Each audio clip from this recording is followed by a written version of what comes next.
flow, that's a Sactown thing. Talking about us, it's a bounce out thing. Must they forgot we some Sacramento Kings. Whole squad going crazy, yeah, we back with it. Northern Cali going crazy, one sack with it. If you doubted us then, ain't no backspinning. This is real right here, ain't no catfishing.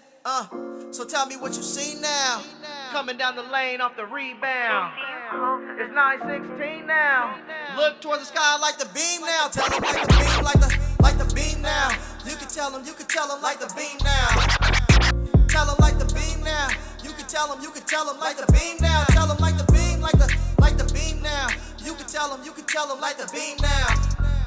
Tell them like the beam now. If you reppin' that Kings like the beam now. Sac proud, make sure everyone knows. Let me tell you how this thing really goes. Yeah, we travel deep, whether we home or on the road, we lit. You don't want that smoke, we the team of the year. We shaking things over here, don't doubt, we believe over here. We don't bleed over here. And let me just speak real clear, only real kings over here. So tell me what you see now. Coming down the lane off the rebound. It's 9:16 now. Look toward the sky like the beam now.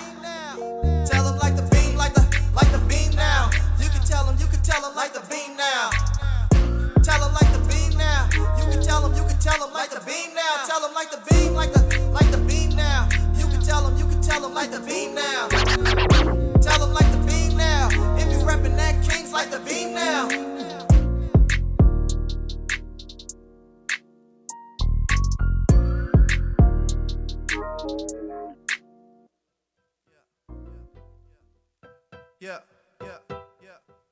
Yeah, we pull up, and we hop out. Yeah, we pull up, and we hop out. Yeah, we pull up, and we hop out. Do our dance, then we bring the whole block out. Yeah, we pull up, and we hop out. Do our dance, then we bring the whole block out. Yeah, we pull up, and we hop out. Do our dance, then we bring the whole block out. Yeah, we pull up, and we hop out. Do our dance, then we bring the whole block out.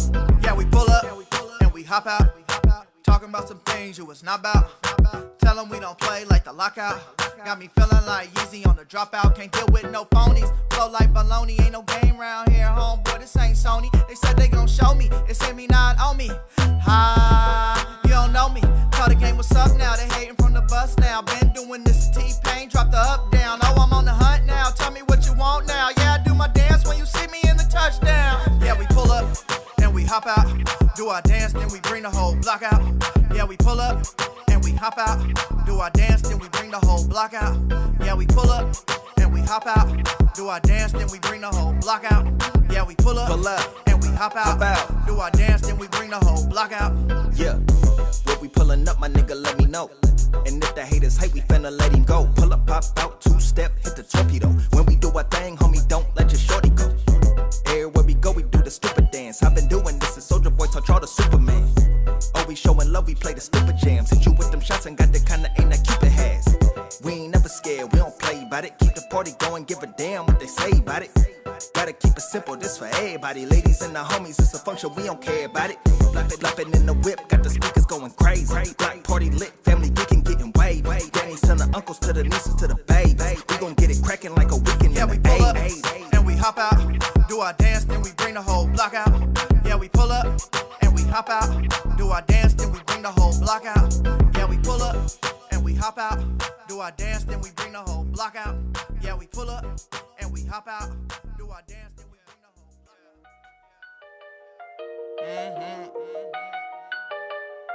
Yeah. Back on my bull. Back on my cool. I'm turning it up, they feeling the heat, so they searching for pools.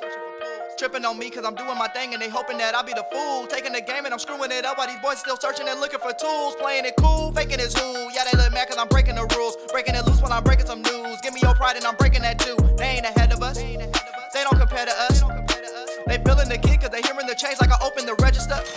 Flexing on tracks cause this thing is not optional. Leg day is coming, I'm jumping the obstacles. Laughing at haters, we thinking it's comical. Yelling outside like we yelling out dominoes. Always be claiming they monsters. Boy, go get you a sponsor. All of that chatting, all of that acting, gon' mess around, get you an Oscar. They calling me Terrence, I hustle and flow. They all on my line cause I'm still in the vogue. Your girl all on me cause she feeling the stroke. Make them say whoa when I'm getting my woe. Talking like I do not got it. You talking like your boy is not it. When you talk, all I hear is yappa, yappa, yada, yada, yada, yada. Most of your favorites ain't dealing with me. Pouring it up like the end of the week. You don't let us in, we still in the keys. We coming from nothing and ending the street. Aiming at throats and taking out knees. They feeling the pressure and know they can't breathe. Winning the races and taking the places and walking they stages like it's a degree. Feel it in your veins, it's a dope flow. Got the whole game in a chokehold. They taking too long, you can't see me now. Put them in boxes like photos. Packing the bags and hitting new land. I do what I want, they do what they can. All in their way, I'm messing up plans. I'm speaking the truth, I keep it a Grant. Waiting for Zell, never will fail. Waist looking slim, she eating her kale. I'm peeping the game and playing it well. She throwing it back like it's way too exhale. Come from the pain, not chasing no fame. I come up with morals, can't slander my name. Taking what's mine and grabbing the flame. Shooting my shot and yelling out game. Know what's real when I'm giving the feel. Can't look back when you turning the wheel. Go get a doctor, I'm giving the chills. Told them to get out, grab the key and they pill. I warn them that I am a factor. Clearing the way for this tractor. Got some new goals, never will fold. Came too far just to back up. Nah, this ain't what you used to. We ain't tripping on nobody, we just moved through. You couldn't keep up, cause my steps too long. It's time to wake them up, they have slept too long.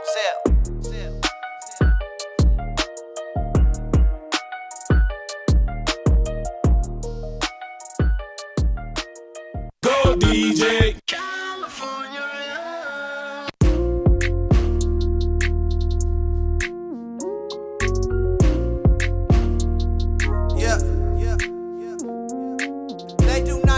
Sactown brings. When on the low, that's a Sactown thing. Talking about us, it's a bounce out thing. Must they forgot we some Sacramento Kings. Whole squad going crazy, yeah, we back with it. Northern Cali going crazy, one sack winning. If you doubted us then, ain't no backspinning. This is real right here, ain't no catfishing. So tell me what you see now. Coming down the lane off the rebound. It's 9-16 now.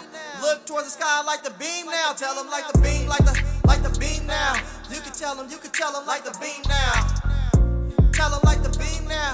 You can tell them like the beam now. Tell them like the beam, like the beam now. You can tell them like the beam now. Tell them like the beam now. If you reppin' that Kings like the beam now.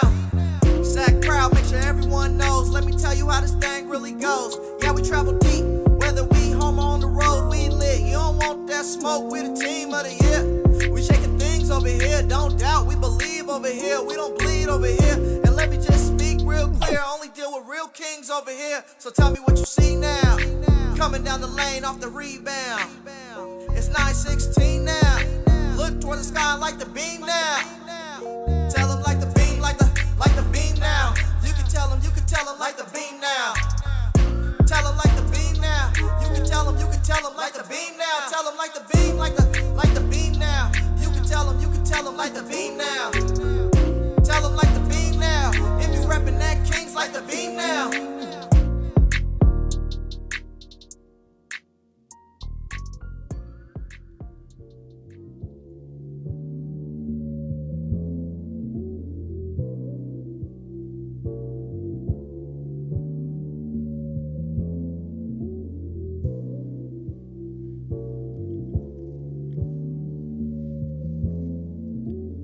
I remember when you was crying over tests. You know I held you tight while your head was on my chest. I wanna go back to the times we didn't stress. Everything was black and white, something like a ref. I swear our love is slept on. You can have my left arm. Your friends was talking mess, but you was never crept on. Your mind was saying that, your friends was saying this. I ain't never raised my voice, never once called you a I know as a woman, a lot is on your mind. You thinking about the future, you questioning the time. Well, baby, I'm your answer, let me be right by your side. I wanna see you shine, when you tired, let me drive.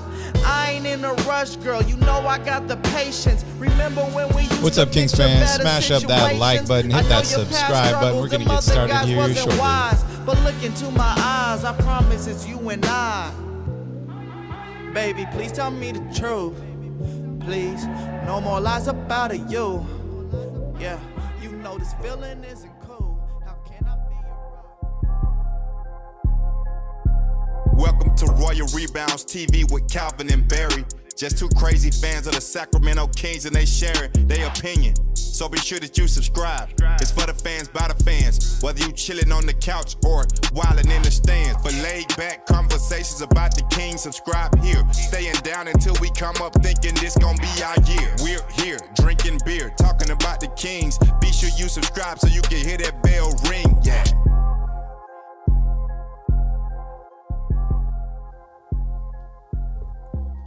What's up, Kings fans? Welcome back to Royal Rebounds, the Sacramento Kings YouTube channel for fans, by fans. The Kings defeat the Utah Jazz tonight, 121-113.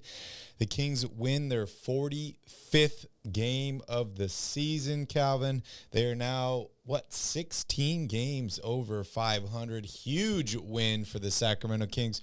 Also got to give a birthday shout-out to Slamson. Happy birthday, Slamson. And hopefully everyone is having a wonderful Saturday. Calvin, how are you doing today? I'm doing great, man. Yeah? It was a hot, busy one out there by the pool. Okay. Feels good to be in the Feels studio. good to be in the studio and Yeah. in the AC. I almost said shade, but in the AC. And it feels good to get a win number 4T5. Wow.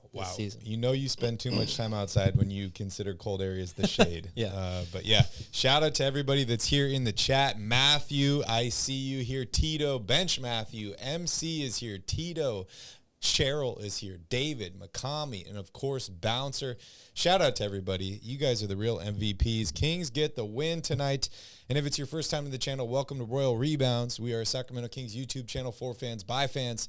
If you're a Kings fan, smash up that like button, hit that subscribe button. We are live here on YouTube and Twitter Spaces after every single Kings game. If you want to have your voice heard, just follow us on Twitter, hop on our space, and we'd be happy to have you here on the show. Shout out to Tom for joining in here as well. Calvin, we're lighting the beam tonight. What's the rules on the beam tonight? Let's go 45 likes for the 45th win. I like it. I like it. 45 likes tonight, so smash up that like button, and we will light the beautiful beam here in our background. And yeah, we'll even toss in some Island Boys, as the bouncer says. But Calvin, this is a great revenge game for the Sacramento Kings. They just lost to the Jazz a couple days ago. Yes, this is a back-to-back. Yes, no De'Aaron Fox tonight. Malik Monk gets ejected in this game. The bench doesn't do much. The Kings get the win. Break it down for me. That's all that matters, right? Kings get the win.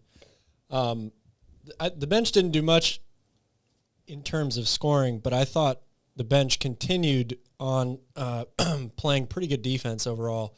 I mean, yes, they gave up a ton of points in the paint, a lot of lobs, a lot of alley-oops, things like that. However, I did think that the defensive effort and energy was much better today than it was recently, especially the last game played against this Utah team. Active hands tonight. They forced a lot of turnovers. I was really happy with the way that the Kings played, considering it's a back-to-back, considering De'Aaron Fox is out of this one. Kevin Huerter had another really, really good game. Keegan Murray was on fire from three. Like I said, I thought the defensive effort was better. They were able to get out in transition, and they made some really good adjustments against that zone, which we can talk about later, because that they really struggled with it in the last game against Utah. Mm-hmm. And I saw some things tonight that were really good, and it gave me hope for what a 7-game playoff series will look like, because that's all about making adjustments, how you play a team from one game to the next. The Kings showed some very positive things in that regard today.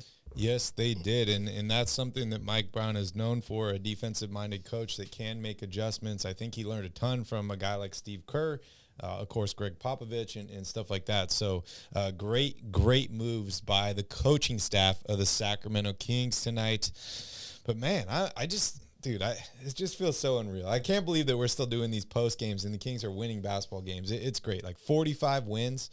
That's incredible. And counting. I mean, what do we have, 8 games left now? 8 games left. 8 games left. Also, if you're 53 wins is still potentially it's not potentially, true. Still available. Shout out to Gilbert and Sass for joining in here. Double O, I see you. The craziest thing, too, is like we're watching Keegan Murray getting closer and closer to this rookie three-point record. 6 more threes tonight. Cal, he's 3 away from breaking the record set by Donovan Mitchell. Mm-hmm. 8 games, 3 threes, no problem. Oh yeah, I mean at this rate, you expect him to break it on Monday. Yeah. So. I mean that's what you were saying, right? Yeah. That he was going to break it this weekend, and Monday is our weekend. So yeah, we're counting that as Monday. Dylan, what's up, Dylan? Ryan, good to see you guys. Good to see you. 45 wins. Let's effing go. Smash up that like button, guys. I want to see the beam. I want to see the beam tonight. Calvin, I know you rewrote your keys last night. about this game because no Lauri Markkanen again. No Jordan Clarkson again. No De'Aaron Fox. No De'Aaron Fox. What were your keys to the game tonight? Keys to the game tonight. Sorry. I should have had it pulled up.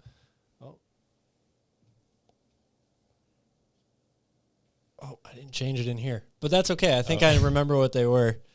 I'll just look it up on Twitter. How about that? There you go. While you're doing that, I'll just remind everybody where we're at here in the standings.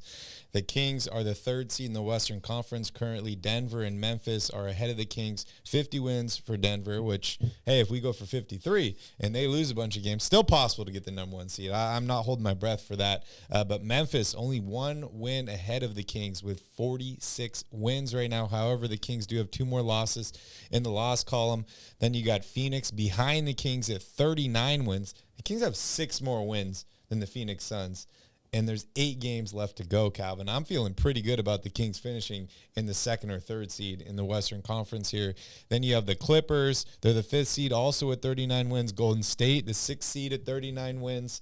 And then after that, you have Memphis and L.A., the Lakers, that is, at 37 wins at 7 and 8. And then New Orleans and Oklahoma City, both a game or 2 games under 500, fighting for that play-in spot.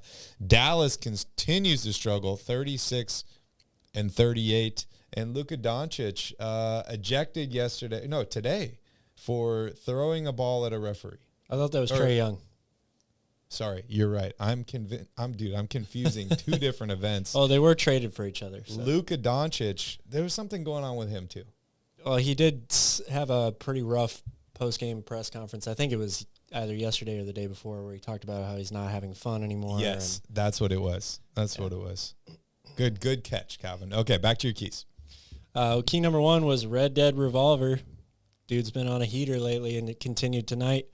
He played a great game overall, though, continuing to build off of what he did last night as well. Number 2 was rebound, and number 3 were points in the paint. And they were obviously big keys to this game because that's how the Jazz were hurting Sacramento. I thought really the perimeter defense was pretty good overall, but lob threats, offensive rebounds, things like that.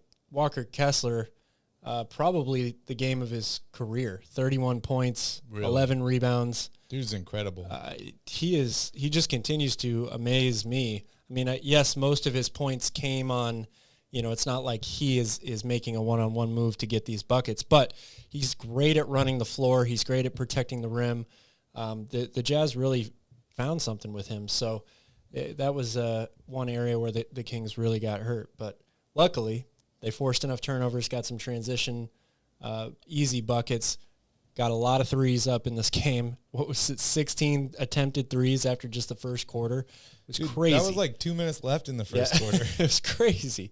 And that was a little too much. I mean, they were settling for a lot of those threes. Yep. I get it. You make a few early. You feel like you've got like you're hot, you want to put them up.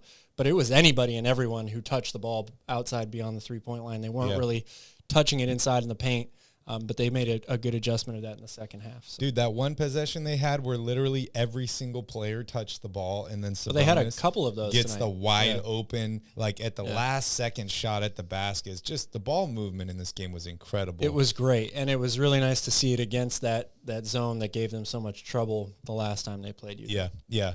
A little bit more than 4 turnovers tonight, Calvin. You can't do that every single night. But, hey, I'm happy with the win tonight. Shout out to Zell. Zell is in the house.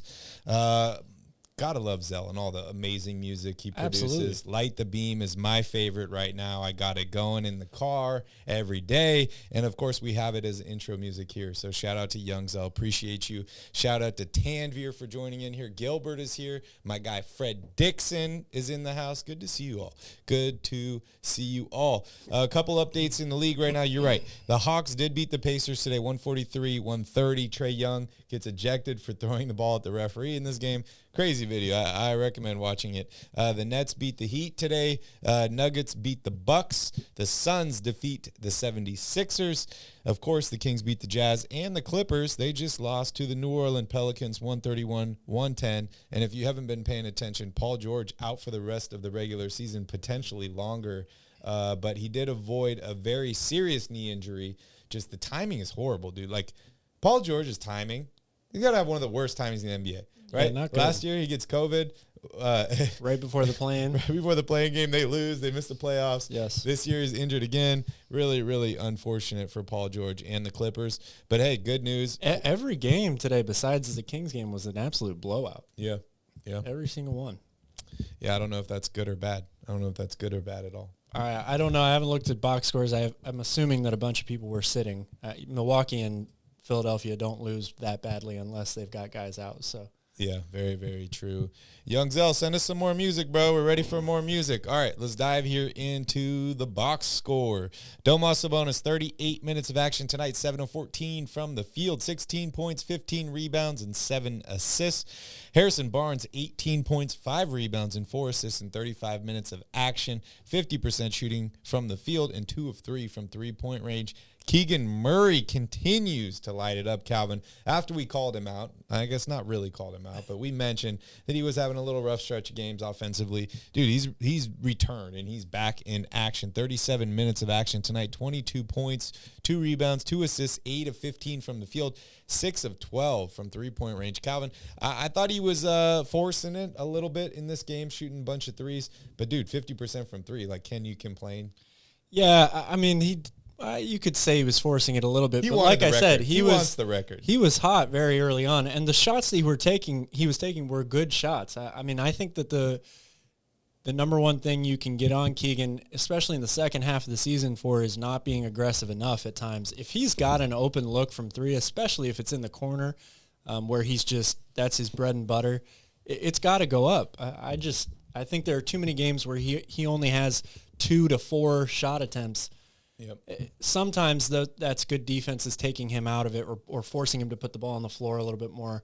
But playing against a team like this that's going to leave you open in the corner in that zone, the ball's got to go up. He's got way too good of a shot, especially from that corner. And quick, too. Yeah. We saw, who was that who was supposed to be guarding him in the corner, and he just looks at him. He's like, oh, you're not going to guard me? Yeah. Bam, splash. No problem. Threegan is killing it. Shout out to Jim for joining in here. Lane, I see you. Good to see you, Lane. And Charles, my guy Charles is here in the house. But back to the box score. Davion Mitchell starts in place of De'Aaron Fox tonight. He plays some incredible defense. Also has 11 points and 6 assists to go along with that, but didn't make a single three in this game. 0 of 6 from three-point range. Actually, all 6 of his misses from the field tonight were from three-point range. He was 5 of 11 from the field, so basically perfect from the field outside of the three-point line. Kevin Huerter continues to kill it. Not great shooting percentage-wise tonight, 2 of 9 from three-point range, but 27 points. Another big rebound game for him, 7 rebounds, 4 assists in 38 minutes. Man, I hope De'Aaron Fox comes off his hamstring injury like Kevin Huerter did, because dude is on an absolute tear. Definitely want to talk about rebounds tonight. Rebounds from the guards. 0 tonight from Davion, but 7 big ones from Kevin Huerter. An underrated rebounder. And we'll talk about that here in a little bit. As far as the bench goes, Trey Lyles, 10 points for him, 2 rebounds and an assist in 15 minutes of action, including a pretty awesome 3 there late in the game. Chemezi, only 3 minutes tonight, 0 points for him, but 4 rebounds. Rashawn Holmes plays 4 minutes tonight, misses all 3 of his shots, 0 points and a rebound. Kessler Edwards, 13 minutes, 4 points, 3 rebounds, and 3 assists tonight. Delly, man, shout out to Dellavedova. Great defense tonight for Delly. You see that one play where he's all guarding him with his chest? He's like putting his chest in front of him. The dude falls down. Like, incredible. End up getting a turnover off that play, too. Incredible. 5 points for him, 2 rebounds and 2 assists, and some tenacious D for him. Malik Monk, 10 minutes of action, 3 of 5 from the field, 2 of 3 from three-point range. He does get ejected in this game. A rebound and assist, 8 points for him tonight, Cal. Yeah, only 10 minutes. I mean, I think the bench numbers obviously are a little thrown off, because you have Davion starting, first of all, in place of De'Aaron Fox, and then Monk getting ejected. So your rotation is a little screwed up there, and at that point, and you lose scoring opportunity when one of your best guys comes off the bench and goes into the starting lineup, and then one of your top bench scorers gets ejected early. But Trey Lyles still with another 10, and the starting lineup, all 5 guys in double figures, they picked up the slack. Yeah, yeah, and dude, I'm just going to continue to praise this Kings team, continue to praise Monty. We saw Monty in the house tonight. Looked like his daughter was with him. Shout out to Monty McNair, the executive of the year.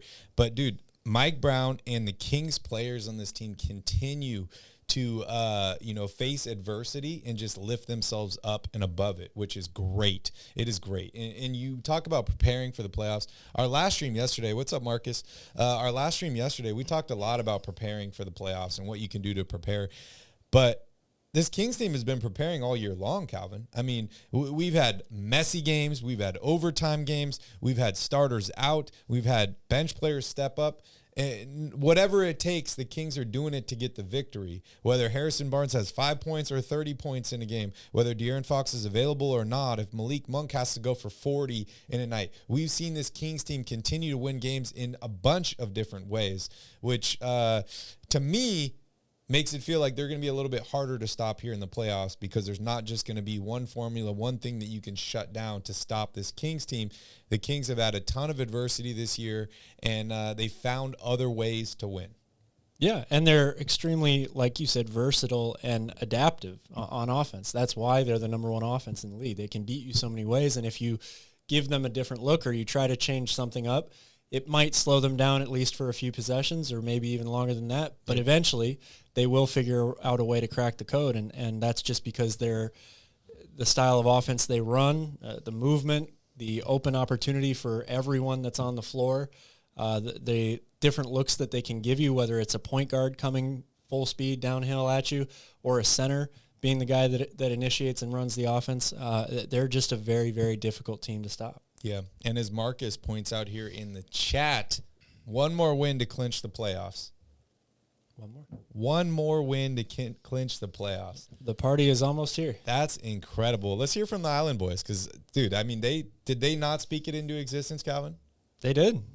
The Kings won, yeah, yeah. Oh, yeah, the Kings won, yeah. The Sacramento Kings, oh, yeah, the Kings won, yeah. Fox is so fast. Subbing us is so strong, yeah. Coach Mike is so smart, yeah. They are the playoff bound, yeah. They are the playoffs. Wow. Never thought that I'd be listening to the Island Boys this much, but hey, here we are. As far as the team stats go tonight, Kings shot 46% from the field, 37% from three-point range.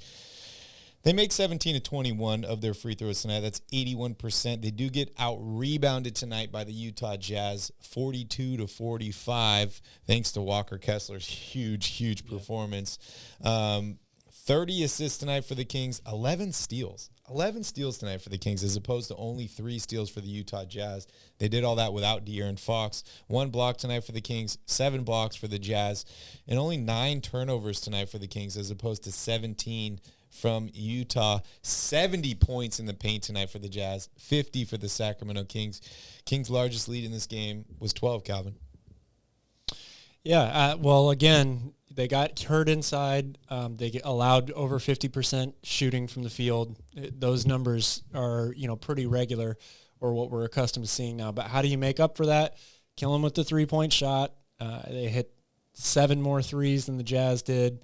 God, put up 43 total. It's just crazy. And you mentioned they lost the rebounding battle in total. However, they were still really good on the offensive glass, 14 offensive rebounds in this game. But another way that you make up for lack of being able to stop people inside, take care of the ball, don't turn it over, and force them to turn it over and get some easy baskets that way, right? 100%. So, again, 30 assists, fewer than 10 turnovers. Those are unbelievable numbers if you can put those up nightly. They forced the Jazz into 17 turnovers, scored 24 points off of them. That's the difference right there. Yeah, this was a game of possessions, and there's ways to pick up extra possessions. The Kings had 95 shot attempts in this game.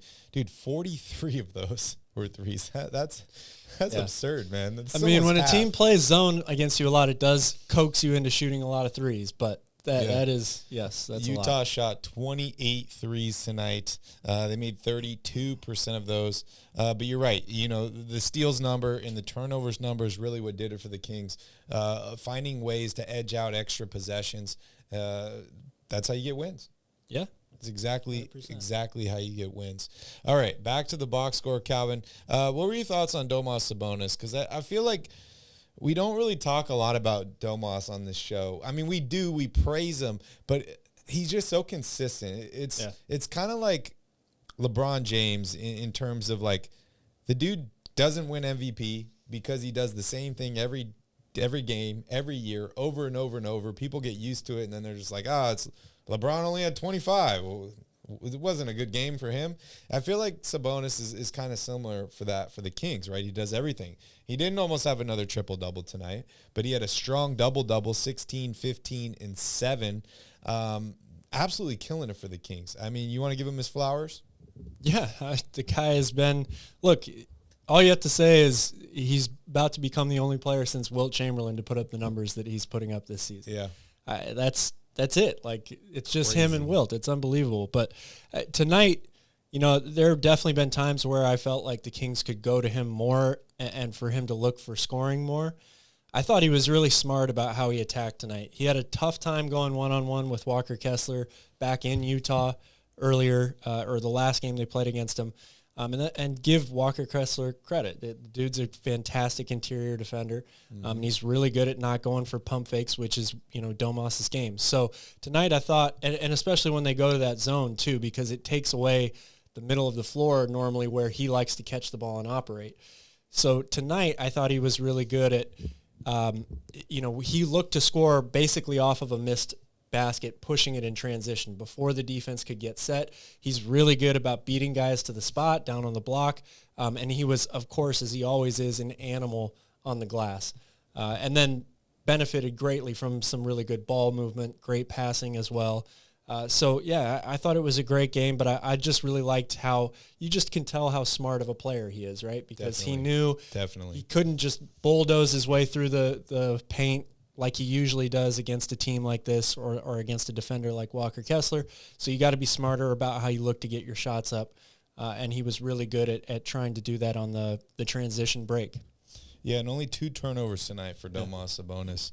I mean, let's open up this debate again, Calvin. Who's the better player? Who's the best player on this Kings team? Is it Fox? Is it Sabonis? Where are you at right now? I mean, this season, I think you have to give it to Sabonis. As good as Fox has been, like I said, when you do something that only Wilt Chamberlain has done, when you get mentioned in MVP conversation, his numbers speak for themselves, and he really is much more than that for this team, right? I mean, he's such a great leader for them.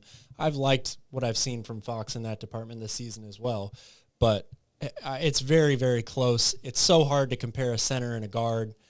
I mean, if you ask me who's the more skilled player, it's De'Aaron Fox, right? Just because of his speed, his quickness, he can do things that Sabonis can't do. But that on the other side of the coin, Sabonis can do things that De'Aaron Fox can't do. So I would give the slight edge to Sabonis just because he's having a legendary season right now. It's legendary for the Kings franchise. It's legendary for the league. And I believe I saw a stat today during the game saying he's only one of 2 players in the 500-500 club. Yep. 500 assists, 500 rebounds in a season. Pretty incredible. Pretty incredible. All right, next up, let's talk a little bit about Keegan Murray. I see Marcus here in the chats talking about the rookie three-point record, which was set by Donovan Mitchell. What was that, 5 years ago, 4 years ago, 6 years ago? More than that. It's hard to keep track. Yeah. Anyways, Keegan Murray, 6 more threes tonight, 6 of 12 from three-point range. He is 3 threes away from the record. That's incredible, Calvin. Yeah. I mean, this is the number 4 overall pick on a really good Kings basketball team who's been starting basically the whole season. He's been incredibly healthy, and he's been really, really consistent. You know, he's had some times where we're like, okay, maybe he's hit the wall. He's hit the wall a couple times this year. But he's jumped over the wall and kept running and kept shooting threes. I mean, is this just a combination of a great three-point shooter and the way that the NBA is headed, or is there something else going on here? I think it's both of those things. I mean, I've said this many times before. I just felt like Keegan Murray was a great fit for this team, the way that they play, and his skill set, right? And the fact that they went out and surrounded the 2 stars with a bunch of really good supporting players meant that he didn't have to do too much too early. He could stick to his strengths, which, you know, the number 1 strength there is his ability to shoot from the outside. And that's the thing that he's been great at all season long. As the years rolled along, he's given you a little bit more, and he's accepted different challenges, which validates the fact that they took him 4th overall. You can see the potential for growth later on down the line. But I think it's a combination of his great skill set, his ability to shoot the ball, the offense that they run, and yes, certainly today's day and age and how NBA teams play, how many three-point shots get up, that obviously helps, right? I mean, that record, just like the three-point record, total, and all this stuff, you're going to see guys continue to challenge and break those records for years to come because that's where a lot of people do their damage now. Yeah, he's playing incredibly well. And, hey, shout out to the lottery gods out there, Calvin, because we were not supposed to have the 4th pick last year. Didn't win the lottery. I say we won the lottery. You know, we got the 4th pick. What were we supposed to be, like 8 or 9? I think last year. Yes, I think 7 was maybe where they moved up to 4. Snag Keegan Murray, absolutely killer, dude. I mean, there was people hating on us for not taking Jaden Ivey. There's people that are like, oh, you should have taken Shaden Sharp. Don't get me wrong, I like Shaden Sharp a lot, but Keegan Murray is doing exactly what this Kings team needs. Yes. As Marcus says here in the chat, he's got a Tim Duncan vibe, but as a small forward, much different game, but definitely the mentality of a Tim Duncan, kind of the composure of a Tim Duncan. Oh, yeah. I mean, this dude just shouts winner to me. Definitely. Yeah. Definitely. Yeah, he's played incredibly. It was a fantastic pick. Incredibly well. Let's get a chant going here in the chat. Let's hear from you guys. Keegan Murray. All right, guys, 6 more likes, and we're going to light the beam, so make sure you guys smash up that like button. Gilbert says, conspiracy theory, NBA wants us to be better and gave us the 4th pick. Hot take, Calvin. Well, if that was the case, why didn't they give us the 2nd pick or the 1st pick? Yeah, I don't know. I don't think the NBA has ever wanted the Sacramento Kings to be better, but hey, I get it. Shout out to Roger here. Roger says Keegan was his pick. Same with Calvin. You guys are killing it. Not that good. Okay. I want to talk a little bit about Kevin Huerter. I mean, this is his 2nd game back. The Kings team, without De'Aaron Fox, has looked much different than they did when Huerter was out. We talked about the shooting that helps space the floor and everything else that he does. But one thing I've really, really noticed, especially in the past 2 games, but there's multiple times this season where I've seen it, is just the rebounding. He is such an underrated rebounder. 9 rebounds last night, 7 tonight. For a starting shooting guard is pretty incredible. Shout out to Bench Matthew. I think I saw him in the chat here earlier. You and him had a little conversation on earlier in the year about what the guards can do to better rebound and how it would help this basketball team. And I wouldn't say it's like plugging a hole in the defense, but I kind of get the analogy of, you know, your boat's filling with water. You can't plug the hole, but you got a bucket. And the bigger bucket you have, the more water you can get out and the more time your boat can stay floating. That's kind of how I view rebounding from the guards on this team, right? Is you can't stop buckets, but at least you're getting rebounds from missed shots. You're preventing second chance points, stuff like that. Sometimes even starting the fast break. There's multiple times in this game where I see Kevin Huerter get the rebound, kick it right up to Sabonis, and the fast break is there. Kevin Huerter's either the trailer that hits the 3 or the ball's already in the basket. So, what are your thoughts on Kevin Huerter, where he's at right now? I mean, dude, he looks ready for the playoffs to me. And then I also want you to dive in a little bit on the importance of rebounding from the guard position. Well, I think it's the importance of rebounding from the guard position when you have a small team, right? I mean, they really don't have a true backup center. Sabonis leads the league in rebounds, but when you play bigger teams like they did tonight or like they're going to do on Monday when they play Minnesota, it's just so important that you have to have help from the other guys on your roster, whether it's wings, guards, forwards, whoever it may be. But a lot of times, guards, they have opportunities to sneak in there and get rebounds because most of the time the player they're guarding, especially if you're on the weak side, they're going to be out at the three-point line. A lot of guys in the NBA don't really crash the boards hard from that position for an offensive rebound. So you really have a great opportunity to get in there and steal some from the bigger guys. unless, of course, you're playing a team that is very aggressive on the boards, in which case it's even more important that your guards box out and go to the glass, because you can't allow people to just swoop in and steal rebounds from Sabonis. Herter's got great size for a guard, so that allows him, even though he doesn't have maybe the highest vertical in the NBA, he's got a great wingspan. From it. He's got good size, and I think he's very intuitive. He's able to judge the ball well when it comes off the rim. So whether it's trying to sneak in for an offensive rebound or coming in on the defensive glass, his instincts are good, and so he should be able to, maybe not 9 rebounds a game, but he should be in this 5 to 7 rebound range probably most nights. Yeah, I think that makes it a lot easier on guys like Sabonis and some of the other teammates as well. I mean, rebounding has been one of the major issues for this Kings team for the past 10 years. It's rebounding. It's crazy to think about something that's so consistently wrong with a team, and the team knows that it's wrong, and they continue to struggle at that category is rebounding. And, yes, the Kings got out-rebounded tonight, and there's been lots of games this year that they've got out-rebounded. But we talk about how the defense changes between the fourth quarter and the first 3 quarters. I think rebounding is kind of the same situation, right? It's important rebounds at the right moments. Definitely. Not letting multiple shot attempts late in the fourth quarter when a team is trying to come back on you. Those are just absolute killers. Yeah, they just take all the wind out of your sails and totally kill your momentum. For sure. And like we just talked about with how many 3-point shots teams take now in the league, that's just the way offense runs normally. Long shots equal what? Second chance shots. Long rebounds. Oh, yeah. So it's really important for your guards to be ready for those long rebounds, because those are plays that Sabonis is just never going to be in position for, right? Because he has to battle down low with big guys. But those are the possessions where you give up 2 of those, long rebounds, somebody gets a really good look, whether it's in the corner or swing around from 3, like that New York Knicks game where they just had all these long rebound after long rebound after long rebound.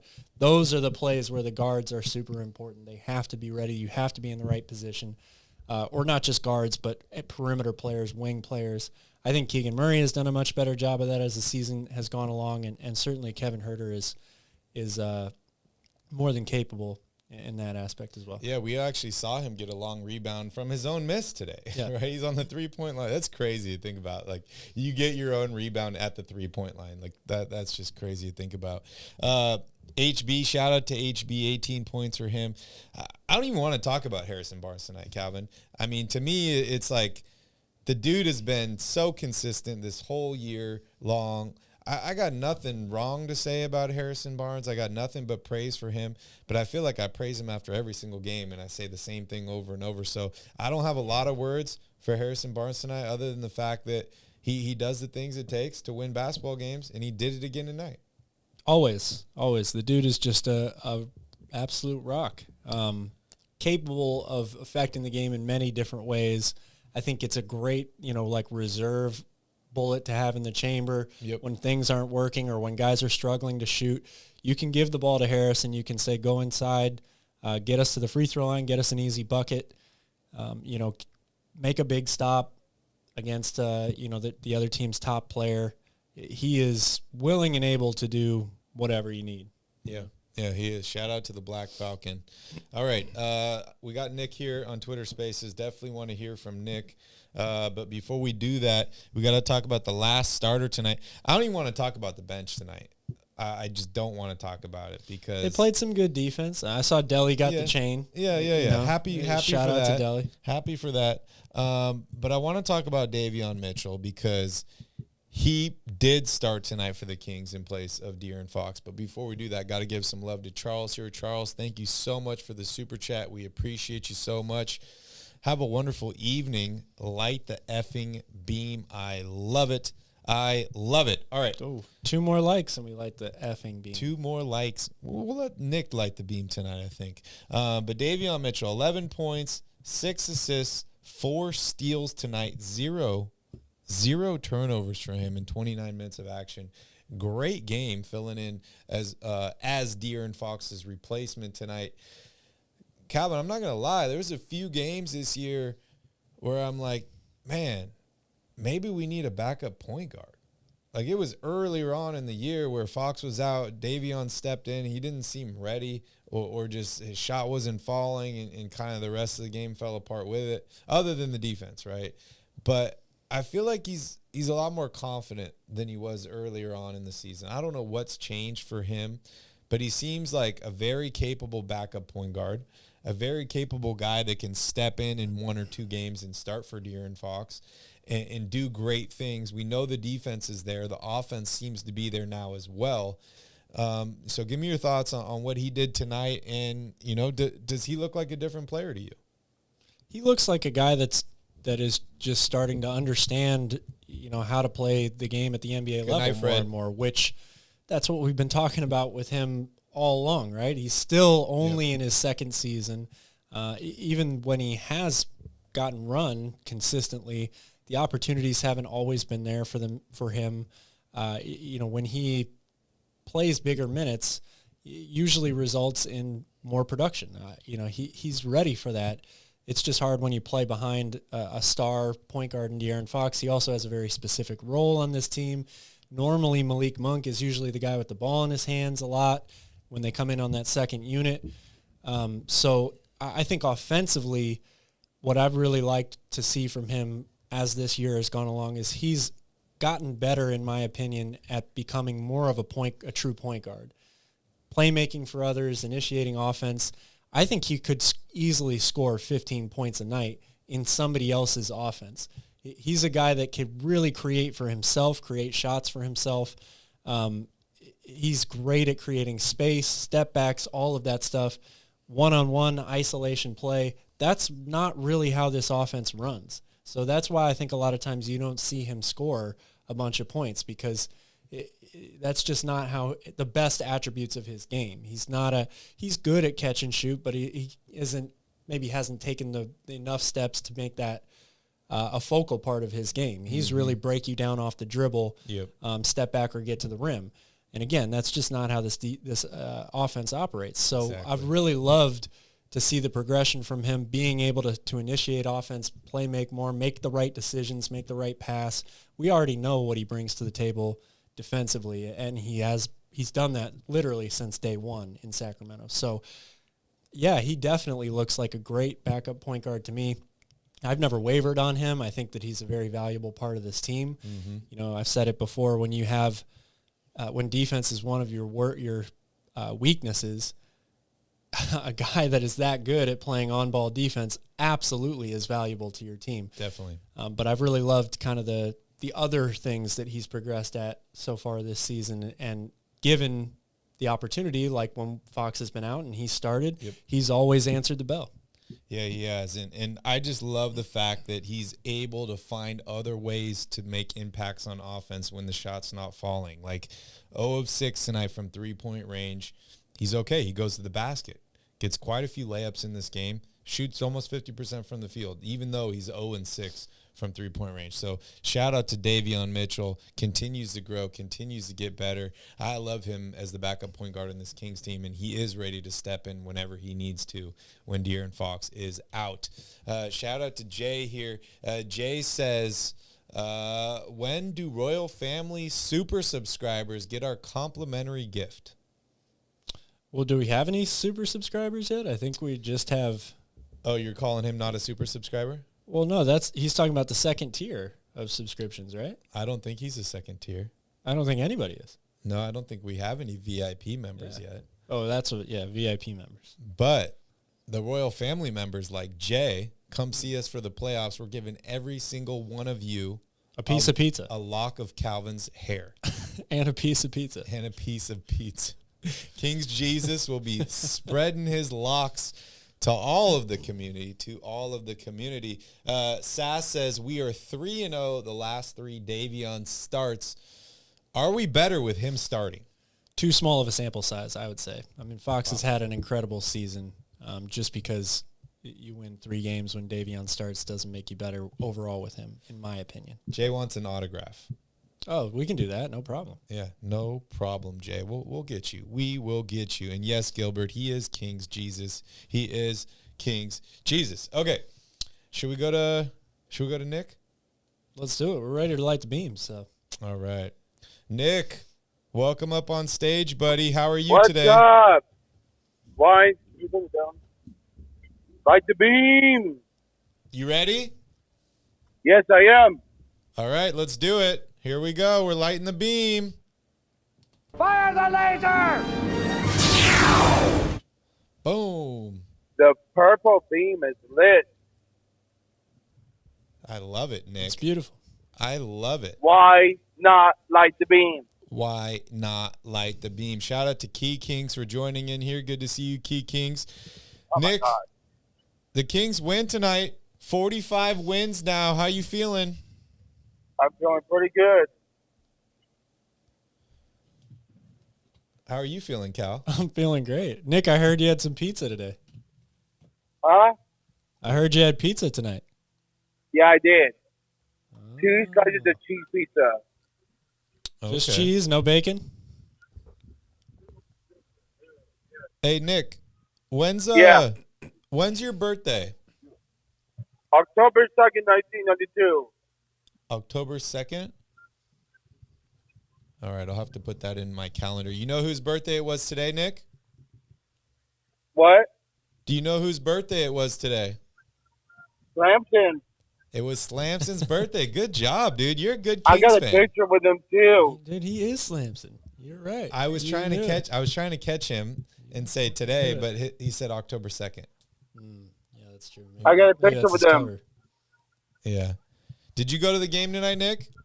Yes, and I said happy birthday to Lampton. I gave him got a picture with him, and, it was his birthday, so I got everybody on Facebook to wish him a happy birthday to him. That's awesome. How old is Slamson? I don't know, but it was his birthday today, so I got Okay. everybody on Facebook to wish him a happy birthday. Happy birthday, Slamson. How old does he look to you, Nick? I don't know. Yeah, it's hard. Nobody knows his age because he's a mascot. It's hard to judge a lion by its age. Very, very He hard. looks don't know. good. So, yeah, ageless, like Tom says. How was the atmosphere tonight in Yeah. Golden One Center, Nick? Oh, Yeah, think I Nick's a don't little know. busy. Nick, are you there? You got time for us? Yes, I'm here.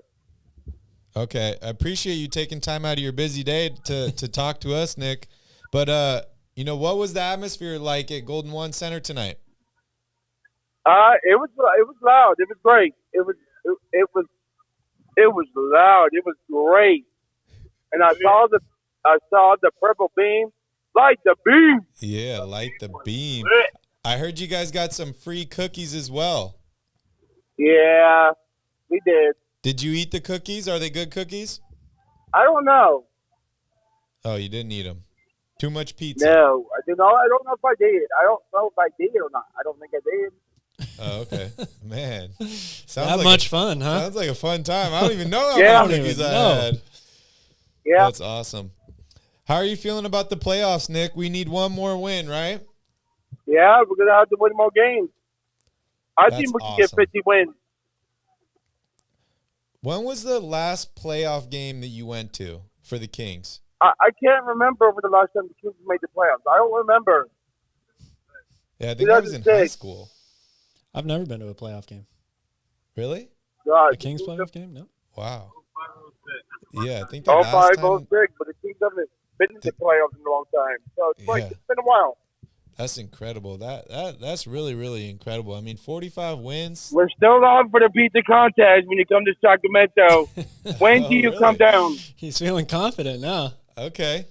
Nick, When do you you know come who down. has the world record for most pizza slices eaten in 10 minutes? I have the world record for the pizza eating contest. Very confident. Okay. Wow. You had a good time today, huh, Nick? Yes, I did. Yeah, you're on a good one, dude. I like it. Hard not to. I right? like it. Kings win. How many Yes, some pizza. I am. can we talk about some rules for the pizza eating contest? Yes. Like, do you think there should be a time limit? How are you feeling about this thing? I think there should be a time limit. Because, Joey Chestnut, when he competed, in the pizza eating contest, it was 10 Yeah. minutes. That's it. Only 10 minutes. Yeah, How many slices do you think you could eat in 10 minutes? probably a million pieces of pizza. How many? A million. A million. Oh, that's it? Oh yeah. Well, Nick, Yeah. I'll Probably tell a you million one thing, that pizzas. if you eat a million slices Why? of pizza at the pizza eating contest, Royal Rebounds will be out of business and we will no longer be doing streams. For sure. Yeah. You will eat us out of business. Yeah. Is that funny to you? Yeah. Yeah. He talks a big talk. Huh? You gotta walk it now. What kind of pizza are we doing, Nick? What kind of pizza are we doing for the pizza eating contest? Cheese pizza. Just cheese? Okay. Yeah. Sounds good. I'm in, dude. I'm in. We'll have to. Are you allowed to dunk your pizza in water? I don't think so. No? No, he doesn't think so. Okay. Why not dunk your pizza in water, Nick? Why not? Why not? There you go. All right. As much as I enjoy talking about pizza, Nick, I got to get back to the show. We got Fred requesting to come up, but I want to hear from you. We got a game on Monday against the Minnesota Timberwolves. The Kings have had some issues with the Timberwolves and the size of that team. Yes, Karl Anthony Towns is back now. What do you think the Kings need to do to win the game on Monday and clinch that Play elusive better playoff defense. spot? Stay on your guys. What'd you say? Stay on your guys. Stay on your man. Stay on their man. I like that. What Yeah. else? Play better defense. Play better defense. Okay. What's your third key to the game? Huh? Anything else? Well, just win the game. Light the beam. Okay, win the game. Light the beam. I like Just it. win, baby. Nice and easy, nice and short. Fire the lasers. Sleep beam. All right, Nick. Well, thank you so much, dude. It's good to hear from you. I hope you enjoy the rest of your day because it sounds like you're having a lot of fun. And we'll see you on Monday. Sleep beam. Sleep beams, Nick. Sleep beams. Hey, put her on. Oh, I think I muted him. Oh, he went down to listener. Well, good to hear from Nick. Always appreciate Nick. He's having a lot of fun, dude. He's talking smack Does today, sound Calvin. like he's having a lot of fun. A million pieces in 10 minutes. 1,010,000. Seems a little unrealistic to me. Just a touch. Yeah, just a little bit. How many pieces do you think you could eat in 10 minutes? Probably like 3. No, you could eat more than 3. I don't know, man. I'm a fast eater. I think I could eat. The crust is what will slow me down. Yeah. I could definitely eat just like the topping part of the pizza. I could probably do 5 of those in 10 minutes. But once I get to the crust, that's why I asked if you could dunk it in water. Oh. That's what the pros do. So maybe you like pull the crust off and you eat the other pieces first and then you save the crust for last. Maybe. But then if you don't finish all the crust, then that doesn't qualify as a pizza slice. Exactly. Yeah. There's going to be some interesting strategy to this contest. I like it though, Calvin. Maybe we got to figure out a location for this pizza eating contest. But yeah, let's do it, dude. Maybe Friday the 14th. I think that'd be a lot of fun. Friday the 14th. Friday the 14th. I think that would be absolutely awesome. If you guys want to be in the pizza eating contest, let us know here in the chat. I think we'll give out some prizes for people competing in the pizza eating contest. Not going to announce them all, but some of them might involve beer. Some of them might involve Royal Rebounds merchandise. Some of them might involve Calvin's hair. So yeah, we'll have some prizes. Or a half-eaten slice of pizza from Nick. Yeah, there you go. Oh, autographed pizza slice. Autographed pizza slice. You'll just flip it over and sign the crust on the backside. Take a bite out of it. That'd be really fun. But yeah, let us know in the chat if you guys would be interested in being part of the pizza eating contest because that would be that'd be pretty awesome. All right, Calvin. Back to tonight's game. Kings win tonight. Light the effing beam. Give me your last thoughts on the game tonight, and then I want to go over to Fred. Well, what I was kind of alluding to earlier, once the Jazz went to that zone, and they've got a couple of different ways they play that zone. It's kind of like a 1-3-1. It's a little bit of a 3-2. They also play some 2-3, and they play it pretty well. And it gave Sacramento a lot of trouble the other night in Utah. But I really liked the adjustments that the Kings made against the zone tonight, and it's something that made me think, when we talk about a 7-game playoff series and how difficult it is to adjust game to game, you get a different look maybe from a team from one game to the next. This is all positive reasoning for why the Kings can succeed in those situations. I wish I had some film, to show as I'm kind of talking about it, but basically the reason that Utah zone gave Sacramento so much trouble is they took away the middle.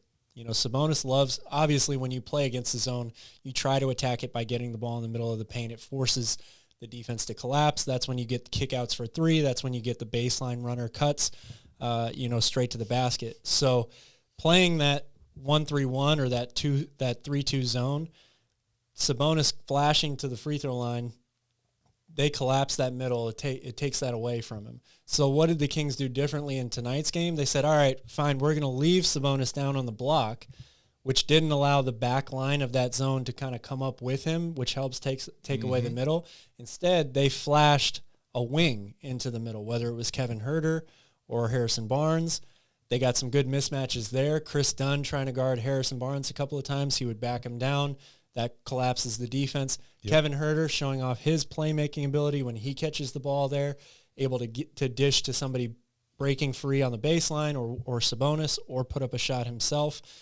It was a really nice wrinkle, and it forced Utah to get out of that zone because the Kings were breaking it too many times. It helps when you knock down three-point shots too, and they were able to do that. But one of the things they did poorly against Utah the last time out is they were just swinging the ball around the outside and throwing up threes. If you don't go into the middle first and force the defense to collapse, that allows a zone defense much, much easier opportunities to contest three-point shots if you're just swinging it around the perimeter the whole time. So it looked great. You had those possessions you talked about today where it was all 5 guys touching around the ring of the around the perimeter into the free throw line, down to the short corner, fired underneath to Sabonis. That's how you pick apart a zone, and they absolutely did that tonight. And these are things that the Kings were trying to do against the Boston Celtics. They try to do against the Milwaukee Bucks and the Minnesota Timberwolves, but the size, the length on those teams were able to bat a lot of those balls down. Well, they weren't playing zone either. Those teams are good enough to guard man-to-man. They can switch everything, and they have the length and the size. That's a really, really tough defense to crack. Yeah, definitely. I do want to talk about the Minnesota Timberwolves, but before we get into that, we got to hear from our guy, Fred. We know Fred's up late or early. He's listening to the birds. Fred, how are you, Fred? I'm good, guys. Are you good? Oh, I'm fucking fantastic. It's all right in there. You boys are missing a massive trick here. Listening to Nick, right? All I'm getting now are images of Nick doing a halftime show in the playoffs, smashing 1 million pieces of pizza down in 1 minute. That'd be awesome. That would be awesome. I still think Gazelle should get the first halftime show at the first playoff game. But yeah, call me a downer, but I think 1 million slices in 10 minutes is a little unrealistic, Fred. Mate, he would get the pizza guys player of the game, wouldn't he? You need to get pizza guys on this one. Maybe even get Isaiah Thomas. He seems to be pretty desperate to do something at the minute. So, yeah, maybe get him down for your pizza eating contest. Put him up against Nick. Right. My money's on Nick, though. Nick will smash him. Fred, what technique? What would your technique be in this pizza eating contest? Would you be dipping it in water? Would you be eating crust first? What's your technique? You can't rush pizza. Pizza is pizza. You have to enjoy pizza. Slowly, you just enjoy it. That sounds like a loser's mentality. You sound like you're getting 2 slices down. It sounds like something else as well, doesn't it? It sounds like something else as well. Fred, do you have a favorite or multiple favorite pizza toppings? What's your go-to pizza? It's got to be Italian. No, just this pepperoni. pepperoni, nice fresh buffalo mozzarella on the top. Classic. And that's all you need. Put some rocket on there. No. Have a side salad. Oh. But chop nice and small as well, so you can eat it with a spoon. But yeah, no. Pizza's pizza. You can't overdo pizza. I think there's an old saying with pizza. There's an old saying with a lot of things as well. Less is more. Less is more sometimes. So yeah, just your classic pepperoni and just some mozzarella, and then no need to rush pizza. No need to rush pizza. It's pizza, innit? Pizza's pizza. Fred, give me your thoughts on the game tonight. Well, again, I only caught the second half. I was working till 2:30, and the clocks have changed here now as well. So it's actually darkness. Or it was like yesterday. It's actually darkness now. Well, the sun's just coming up. So yeah, I only caught the second half, and why do they keep changing the clocks on us, Fred? We're 2 weeks behind you. Well, I think we're 1 week behind you. We're one week ahead of you. We're changing our clocks. So when the clocks changed originally, daylight savings time over there. Yeah, we do it. But I think we're a week ahead of you in October, and then we're 2 weeks behind you. So your clocks changed 2 weeks ago, so our clocks have just changed tonight. So my clock did not change, Fred. We don't have daylight savings in Hawaii. Oh, really? I never knew that. It's educational. There's I like that. states that don't do it. Yeah. Hawaii, Arizona. There's no need to do it anymore. And they force us to do it. Yeah, I think you know why they're making us change clocks? Because they're trying to make us miss the Kings game because they don't want the Kings going to the playoffs, Fred. Well, it's easier for me. It's been 2 o'clock for home games like the last couple of weeks, but it's now back to 3 o'clock. 3 o'clock in the morning for home games, so I don't mind. At least we're winning, so yeah.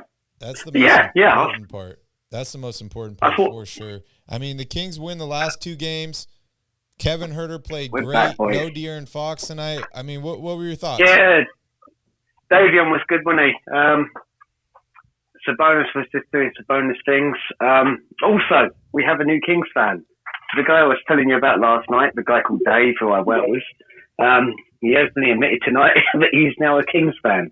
Oh, you're bouncing. So, there you go. Yeah, so he's officially a Kings fan now. So, and it was great because I went out for a ciggy or a cigarette or whatever. I don't know what you call it in America. A Lucy. So I went out for a cigarette. Yeah, Lucy. So I went out with my governor. And I've come back in, and he's transfixed watching the game, and he's gone, Sabonis is an amazing player, and Sabonis is so good. So I'm like, he's a great. fucking, We'll have to get him fucking on the show unicorn. sometime. Well, I reckon I could probably get him on the show if I'm in the pub one night and the Kings finish early, maybe like an away game or something, and he's in the pub, I'll get him to say hello. He'll jump on. Sounds great. He'll jump on. That'd be absolutely awesome. That'd be awesome, Fred. I mean, Kings pick up 40. Today's a big day for us. 45 wins for the Kings. 1 game left, or 1 win away from clinching a playoff spot. 3 threes away from Keegan Murray setting the 3-point rookie record. Like, I'm feeling great, Fred. This is a great day. Great day. Boys, just embrace it, because when you have good times, you're always going to have bad times to come later on. So just drink it in and just remember how good it feels, because when those bad seasons come, and we're going to get a couple of bad seasons, in a few years. I think the West have sold themselves off anyway, so I think we're here to stay for a long while. Yeah, just fucking enjoy it, boys, because it's a good feeling. Oh, I'm it definitely really is a good feeling. I mean, I feel like I got all the bad seasons out of the way, so the Kings should be good for like the rest of my life. The last 16. Fucking long enough, isn't it? Yeah, I got all those out of the way. No more bad seasons. All wins now for the Kings. Yeah, I don't know about you boys, but when you look at like teams like Phoenix and the Lakers and it's probably Dallas or another example as well. Do you not think that they've sold themselves for their futures? in coming seasons, and 100%. will that help us? 100%. Yeah. That's exactly gonna what be they good for did. us. They mortgaged their future to win now. The Lakers won their title. We'll see if the Suns can win their title or not. But yeah, I agree with you 100%. Like, the Kings are building the right way. And I don't want to say that the Lakers did it the wrong way, but I think when you're a big market team like that, you just have different options of building. And when you pick up a guy like LeBron, as amazing as he is, he's got a limited window because he's getting older versus this Kings team is extremely young. I think they're overachieving this year, and you can kind of continue to build and hopefully, I'm going to knock on wood here, we could do something similar to what the Spurs did in building around some young players and have sustained excellence. Well, that's it. We got the draft next year as well, and I trust Monty. Plus, we got the European guy. I always think Sasha. If we can get Sasha next year, well, we're going to be dangerous. We're going to be very dangerous. They're dangerous right now. But imagine having Sasha in there as well. Like, if he comes over and the way everyone's talking about him in Europe, if you get a guy like him on the Kings, That'd be fantastic. Yeah. That'd be really, really good. Well, Fred, I got a bunch of people here on stage. I know all of them want to have their voice heard, so I got one last question for you before we let you go. Yeah, of course. Thanks for having me, of course. Thanks for having me. Yeah, Anytime. of course. Always. Anytime. It's from Bouncer here in the chat. He wants to know, Fred, who was your player of the game tonight? From what I saw, I would probably say Davion, just because he stepped up with Fox being out. And again, guys, I only saw the second half. I didn't see the first half. I only saw the second half. And I respect that. Yeah, I think it's just a dog in he. He's just a dog in he. He just comes in and he's solid. And again, I think we're pretty lucky to have a guy like Davion as our backup point guard. So yeah, I would say Davion. Yeah, good pick. I mean, big shoes to fill. Yeah. No Fox. Yeah, no massively. And I think a lot of Kings fans, like I mentioned earlier in the stream, were really worried about Davion and whether he was the right guy, whether he was able to be that backup point guard. I mean, as the season goes on, he's continuing to get better and show that he is the man for the job. So very, very happy Guys, about that. As I see, he's a Monty pick, isn't he? And Monty doesn't miss, Right. Every time he swings that bat, he just always seems to, he doesn't always hit it out the park, but pretty much, most of the time it's a home run. But yeah, he's a Monty pick, so he's always going to be solid. He's an intelligent pick, isn't he, in the draft? So, yeah. That it is. Yeah, hats off to Davion tonight. We'll and hats see, off to you guys as well for your show. What kind of Monty magic he can do this year in the draft. The Kings are a little bit further down. I think they're projected at 24 right now for this year's draft. So we'll see what he can do with it. Yeah. You hit it right on the head. You can always get a good pick down there, can't you? You can always get a decent pick, even if it's a role player at 24. Yeah. You've got to believe in these guys. Like the fucking Bean Boys. Like the fucking Bean. We're going to the playoffs. Almost. Almost there. Well, hey, Fred, appreciate you so much. Thank you. We'll see you on Monday. Bless you both. Yeah, Thanks, definitely. Fred. See you soon, guys. Cheerio. All right, buddy. All right, let's hand it over here to Joseph. Good to see you, Joseph. Bad news. Nick said it's only cheese pizza for the pizza eating contest, so I'm guessing you're out. But good news, Kings win tonight. Yeah, that's great, man. I'm not worried about the pizza eating contest. I was never really gonna do it, but but yeah, man, that was a great game. It was frustrating at times, obviously, with officiating.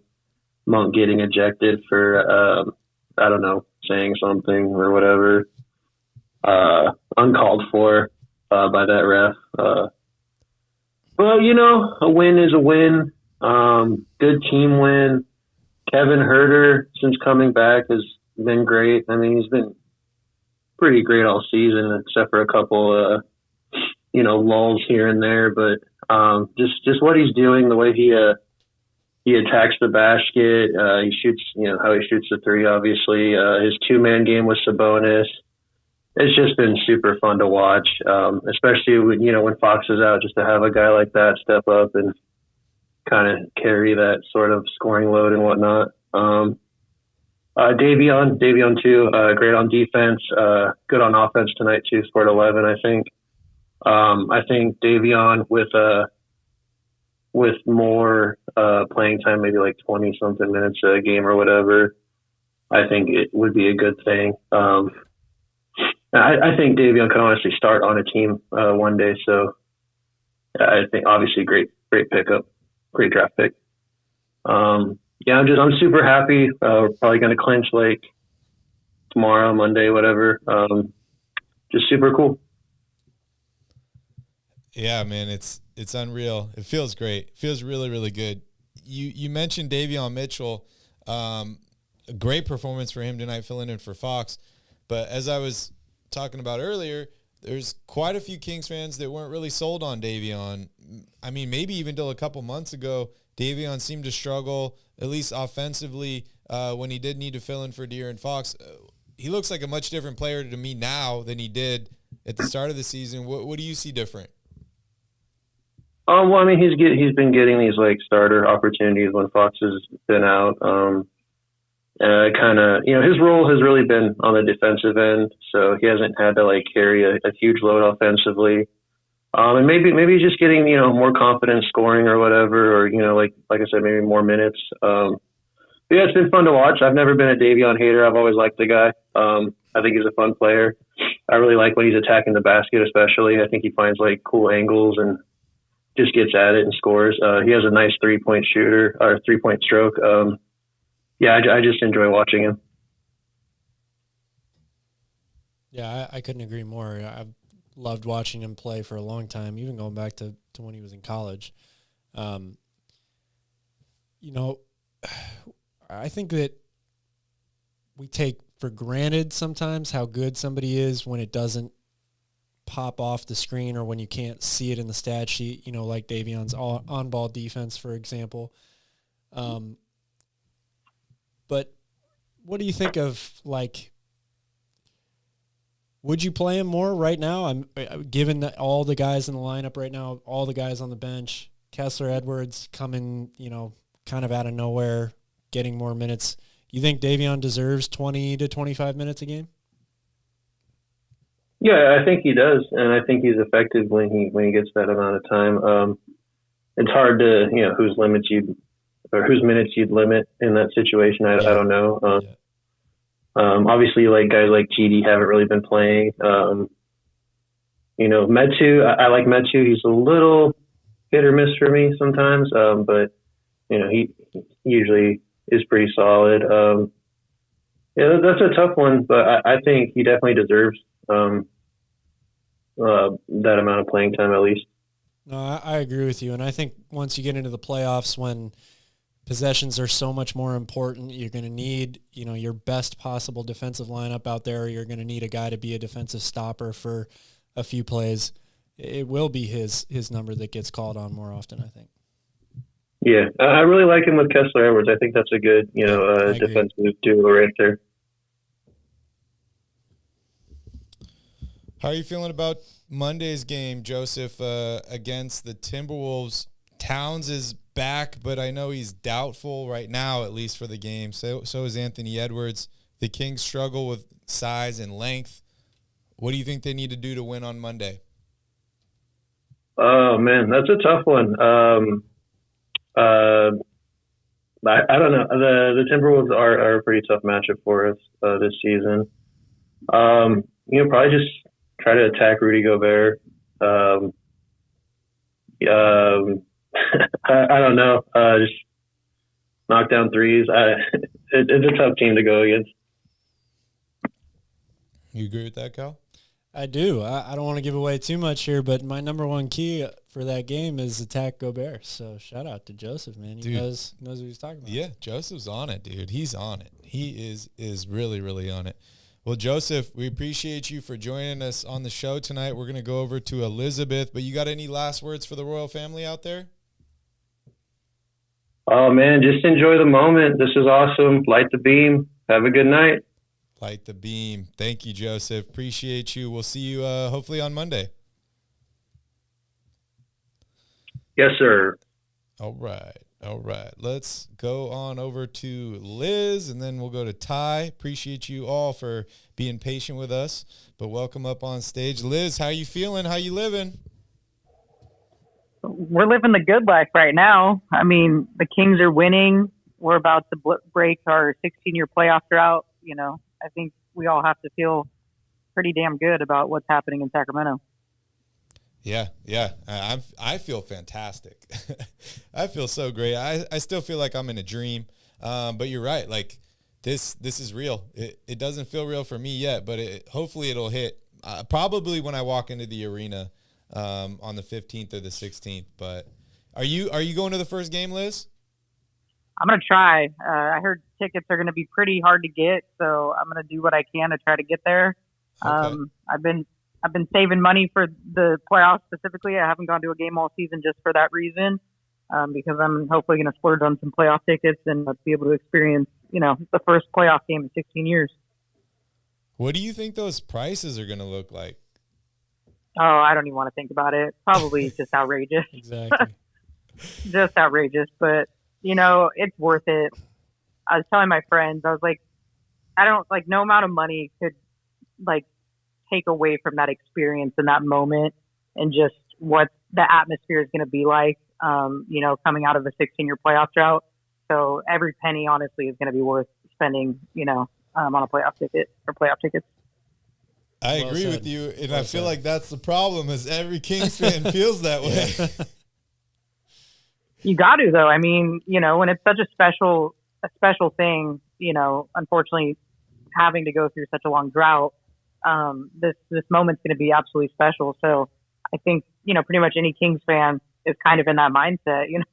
People are being crazy. They're, saying they're going to max out their credit cards and stuff. That's, a little crazier than I probably would plan. But that's just what's so great about this fan base is they're so passionate and just so ready to see playoff basketball again and, get behind this team and hopefully go on a deep playoff run. Yeah, definitely the best fan base in the NBA by far. Liz, we haven't talked for a little while. You and I were running spaces for a little bit around the trade deadline, and I kind of want to revisit one of those. You remember we were in that space and there was a bunch of Kings fans complaining that we didn't make a move at the deadline and that all these other teams in the West added players like the Phoenix Suns and the Dallas Mavericks and the Lakers, and there was a lot of panic going on. There was people absurdly asking for Monty to resign or get fired, saying that he got his bag and he just gave up. I mean, we're, 2 months later? The Kings are the third seed in the Western Conference. Monty's probably going to win Executive of the Year. And just like you and I had both stated, the Kings have better chemistry than any other team in the Western Conference because they didn't make a big move. They didn't send out a bunch of players. They didn't really have much to adjust to. They made one move. They brought in an underrated guy from Brooklyn who's fit in flawlessly. Just give me your overall thoughts on that moment in the trade deadline and how you feel now. Yeah, I mean, I've kind of said it, since the beginning of kind of when Monty McNair started to shape, this team and the things that he's done and the moves that he's made is I have full trust in the guy. Like he's a GM that we have that has done enough to deserve respect, not only from the fans, but around the league for the things he's done so far with his team. So yeah, he didn't make any flashy moves at the trade deadline, but he was able to get a guy that's young with some upside and who can shoot. And I think that's kind of what they were looking for in KZ Okpala. And unfortunately it just didn't pan out that way. But, Kessler Edwards is young. He can shoot the three ball. I mean, he can drive, he can rebound. So them having that scouting on him and able to basically get him for nothing and be paid on top of that to take him on is just absolutely incredible by Monty McNair and his staff. That's just, something that you really don't hear much about because people aren't going to talk about a trade like that. But all these other teams, with the Kyrie trade and the Kevin Durant trade, it hasn't panned out for these other teams. I mean, Dallas has, dropped out of basically the play-in. Phoenix has lost quite a bit of games because Kevin Durant hasn't been healthy. So I've said this, yes, these teams look great on paper, you may say, but until they actually step on the court and can win some games and can do things, there's no room to talk about it. So this team, they had the chemistry, they kept it going, and yeah, just people saying that they wanted Monty McNair fired, and they just either are on some weird, stuff, or they just absolutely do not understand the game of basketball and how things work in the front office and, beyond that. So yeah, I'm happy that they didn't, make any drastic moves at the trade deadline. Got a guy who has tremendous upside, who I think is going to fit well in this Mike Brown system and, can continue to grow under these guys. And I think, he's going to be a player that's going to be able to break the rotation, especially in the playoffs, and be huge for us. I think that's all very well said. There certainly was a little bit of maybe nervous tension to see all those other moves go down at the trade deadline, and obviously so many big names being moved, a lot of guys being moved specifically to the Western Conference. But they have doubled down on this team since day one. I think Monty McNair and Mike Brown knew what they were getting themselves into, or what they had here in Sacramento, even though maybe some of us, like myself, didn't expect them to be sitting third this late in the season. That's what these guys had envisioned the whole time. And I think that there's still a plan here. Just because Monty didn't make big moves or try to make big moves at the trade deadline doesn't mean that they've lost sight of the blueprint for what's to come. I think this offseason is definitely available to make some moves as well, considering they're going to have some cap space and maybe a few more people might be available. Do you see that in the future? Yeah, the things that he's been able to do, in the off seasons and, drafting, he's built this team the absolute correct way with the things that he's doing. In our earlier space, I actually called him, and this is no disrespect, I called him a terrorist because he's basically terrorizing these other teams because he's getting guys like Kevin Huerter, who was just so grossly misused in Atlanta. They were not using him properly at all with Trae Young.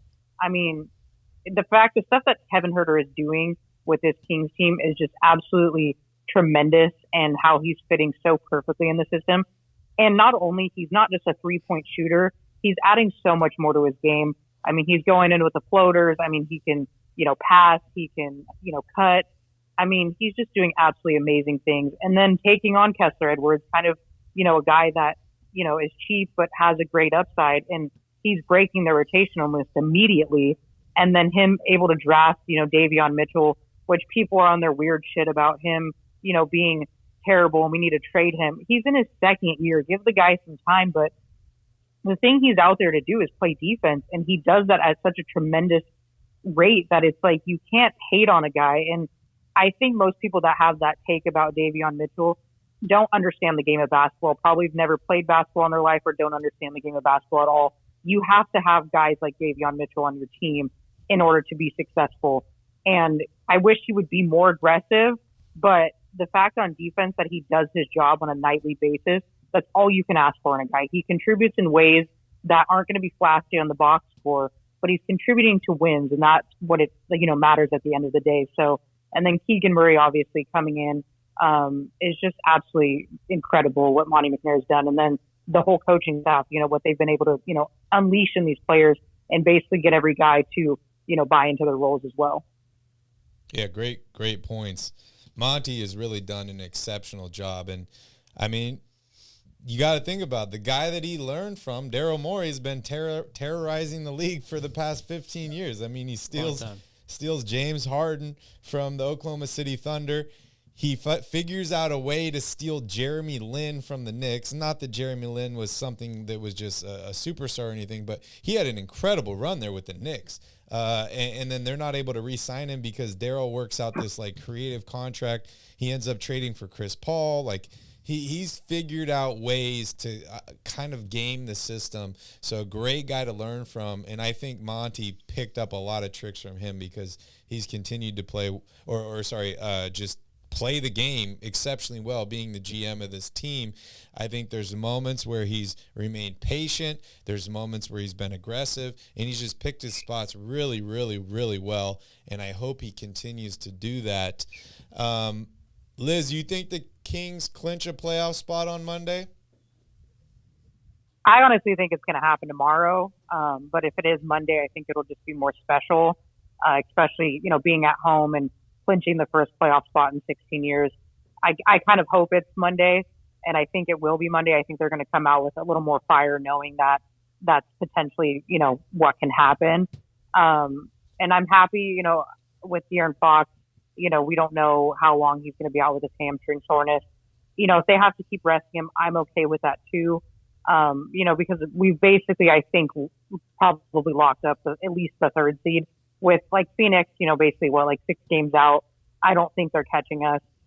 They're so wishy-washy. Like tonight, obviously, they kind of went off against the 76ers, but if Kevin Durant comes back, they still kind of have to gel together. I mean, he only played, I think, 2 games with them, before getting injured. So I just think, with us being where we are, I have no doubt that we're going to clinch, hopefully Monday, but definitely probably within the next couple games, if not on Monday. Are you going to do anything to celebrate?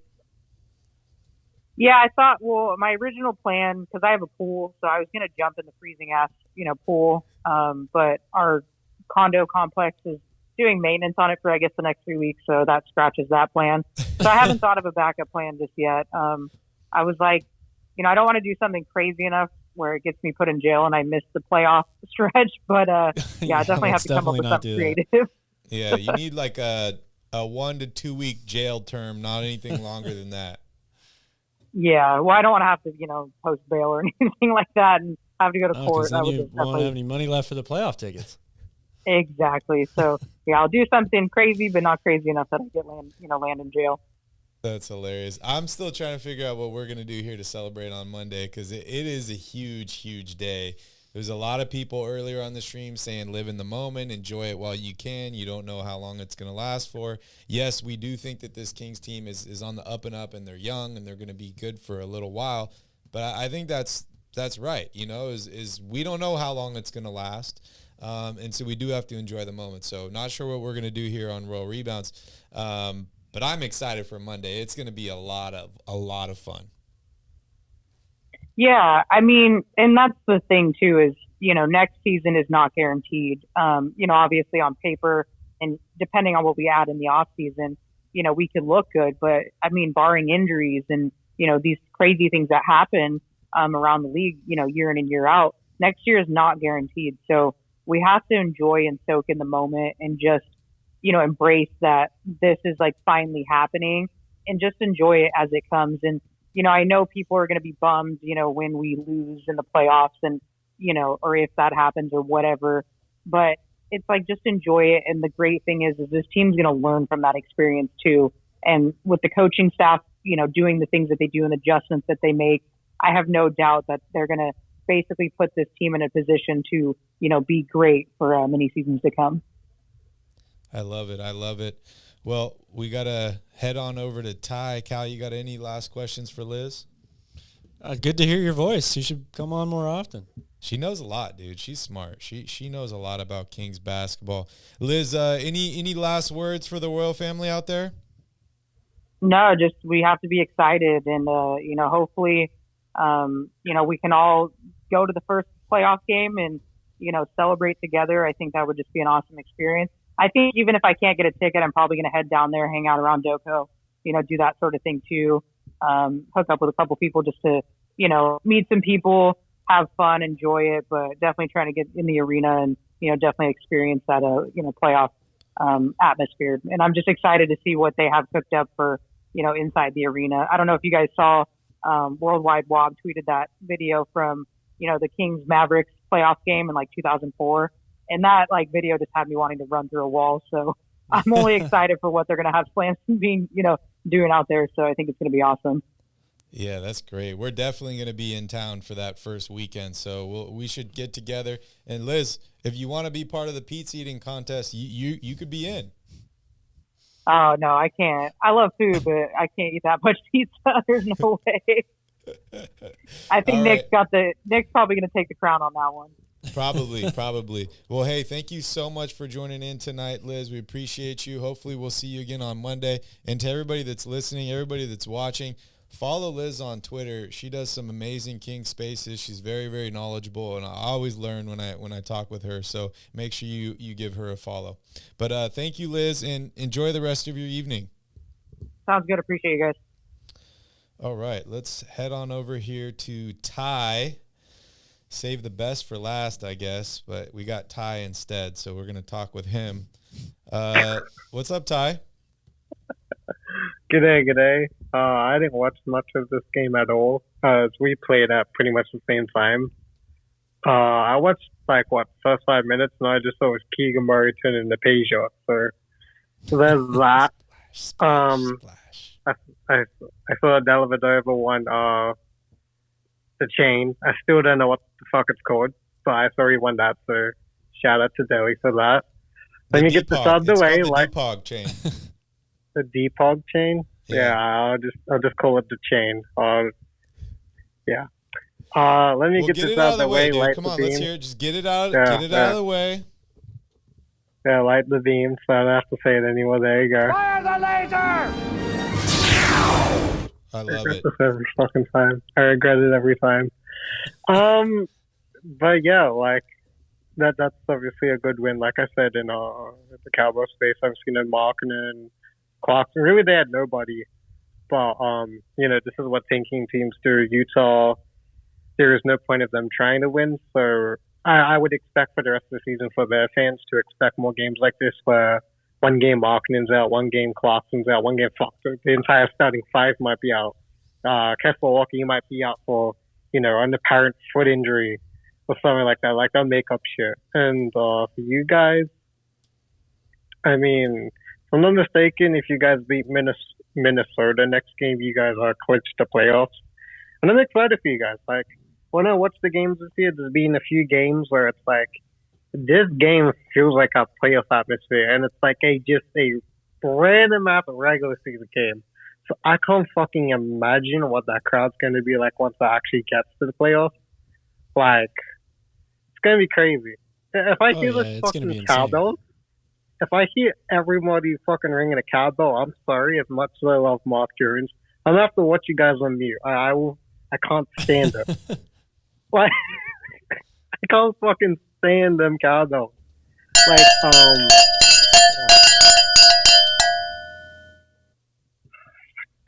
Like that? When I went for a Sydney Kings game this year,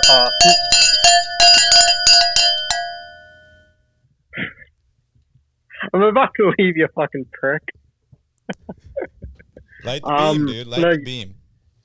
Hey, if you go to a playoff game, Kings fans, bring some earplugs with you, because you could lose your hearing at a playoff game this year. Yeah.